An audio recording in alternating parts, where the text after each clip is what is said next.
The pull-up is one of the best exercises you can do. It's functional and involves a lot of muscles. To get the most out of it and make your pull-ups perfect, you should take a look on these 4 points.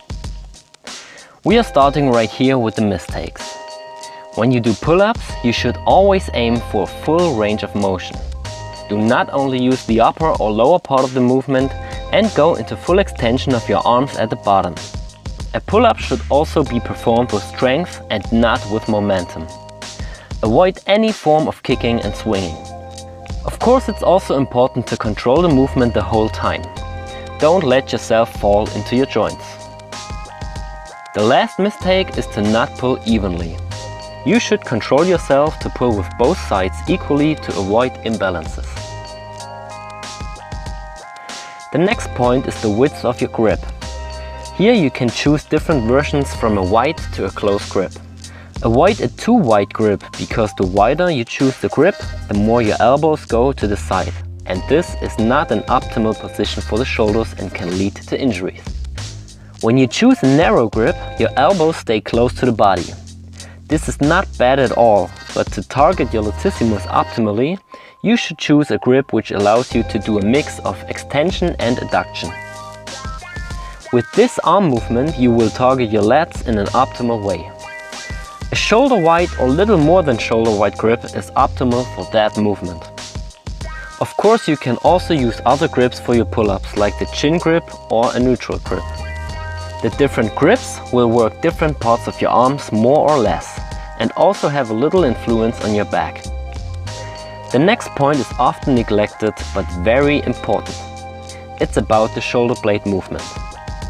A pull-up isn't just about bending your arms. First of all, you have to pull your shoulder blades down to get the necessary tension in your back. After that, you bend your arms and also try to pull your shoulder blades together. We want to avoid a rounded shoulder, because in this way you don't target all the muscles in your back in an optimal way. The rounded shoulder position can also lead to imbalances and injuries in the long term. This leads us to the fine-tuning of the movement, and here it gets a little bit controversial. There are 2 different body positions for a pull-up. Some people prefer the straight, or also known as the hollow body pull-up, and some prefer the arched back pull-up. The straight pull-up has the advantage that you work your core, because you tilt your pelvis backwards, and with that you engage your abs. The negative thing about this movement is that it can be counterproductive for your back engagement. When you tilt your pelvis and engage your abs, you trigger your anterior muscle chain. But the actual goal of a pull-up is to activate your posterior chain in your upper body. It is possible to do both at the same time, but it's very hard and often leads to a suboptimal movement. Now, when you do the arched back pull-up, you just focus on the whole posterior chain, because you allow your spine to go in a complete extension instead of opposite movements during the movement. Now, some people might say that an arched lumbar spine is not good and unhealthy, but this is only true if you put load on that arched lumbar spine.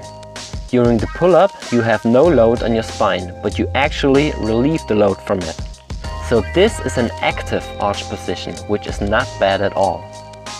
When it comes to the position of your legs, it's possible to cross them or not. If you cross your legs, it will be easier to stabilize the movement. If you do your pull-ups with uncrossed legs, your body has to do more stabilization work, especially in the core. This can be a pro or a con, depending on your goals, but it plays a minor role in terms of back development. If you have some more questions or points to discuss, just let your thoughts go in the comments. Thanks, Alex.